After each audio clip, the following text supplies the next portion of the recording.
Welcome back to the deep dive.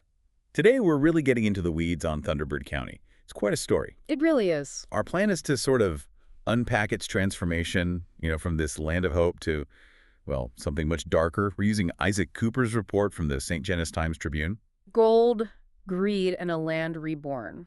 Great piece. Yeah, that one. And a journal entry, too. We want to see how it all fell apart. And then it sort of came back together, but differently. And what's striking, I think, is just the speed. How fast a place built on promise can just flip. Circumstances change, a big secret comes out. Right, it gets reshaped almost overnight. Exactly. It really makes you think about how fragile these structures can be. Okay, so let's set the scene. 1888, Cooper paints this picture. Thunderbird County is all about hope and relentless toil. Rich soil, big skies, tough people.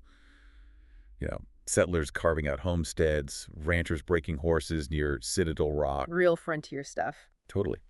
And Valentine's streets are packed, traders coming in. Cooper calls each visit a fresh injection of promise. Sounds pretty good, right? Almost. Idealistic. It does. But you already get a sense, reading between the lines maybe, that it's balanced on a knife edge. And then, just a year later, bang! 1889, it all comes crashing down.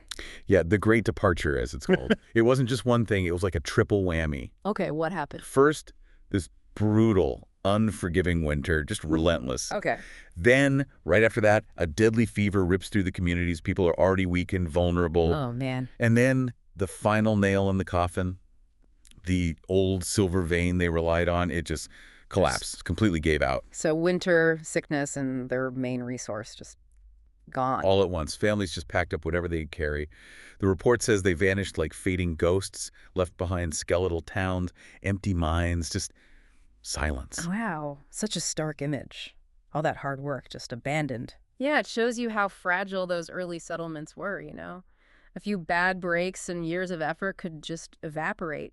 Only a stubborn few apparently stayed behind. So into this emptiness, this vacuum, Cooper writes, the worst of mankind stepped in. Is that when the gangs moved in? Pretty much immediately, yeah. Law and order just crumbled. It was an open invitation. And they took it. They crawled out of the woodwork. Those old mining camps became grim hideouts. Peaceful little towns turned into fortified strongholds. Fortified against who? Each other. Each other, anyone trying to impose order, travelers. Yeah. The roads became bloody battlegrounds. It was sheer lawlessness, a free-for-all, really. Was there any pushback? Any attempt to stop it? Not effectively, it seems. Which leads us to the really big twist, the craziest part of the story. Go on. Amidst all that chaos deep in those mines, the ones everyone thought were totally exhausted, completely dead, Yeah. they found gold. A whole new vein. An impossible vein, Cooper calls it. No way. After all that, gold. You'd think that might help. Bring people together. You would think. But remember the context. Total breakdown of society. Gangs running rampant. Right. So when the secret of this gold inevitably leaked out, it didn't write hope. It just poured gasoline on the fire, unleashed this hot, insatiable greed. So the wool just made everything worse. Much worse. It amplified the chaos. Instead of rebuilding, it just gave everyone something new and valuable to fight over. The county, as Cooper puts it grimly, now bleeds. It's a really key insight, I think. Resources without order, they can be a curse. A curse. And word of this impossible gold strike gets out. Oh, yeah. Whispers travel fast, especially whispers of gold. And that triggers the return. Exactly. People start coming back. But it's a different crowd this time. Or maybe a mix. Who came back? Everyone, it sounds like. Settlers, maybe some of the original ones hoping to reclaim something. But also outlaws looking for opportunity. Lawmen probably trying to impose some order or maybe get a piece themselves. And just... Yeah. Opportunists. Fortune seekers. A real powder keg, all drawn back to the same place for wildly different reasons. Precisely. And you have to ask, what were their real motivations? I mean, sure, the sources say some came to rebuild, maybe find some closure.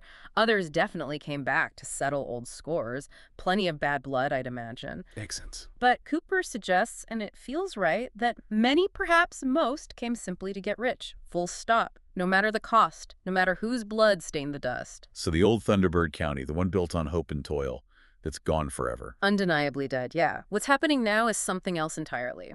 A new county being forged, quite literally, day by blood-soaked day. Wow. Okay, so we've traced this arc from frontier dream through collapse and despair into lawlessness, and now this violent rebirth fueled by gold. It's an incredible human drama. Really shows how fast things can change, how places and people get redefined by crisis and, well, greed. It really does, and it leaves you with a pretty heavy question, doesn't it? Which is, in a place like this, defined by such a brutal, sudden rebirth, what does this even mean to reclaim or rebuild?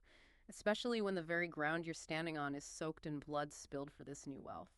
It's a fascinating, if grim, look at what happens when society resets around gold. What's the real cost?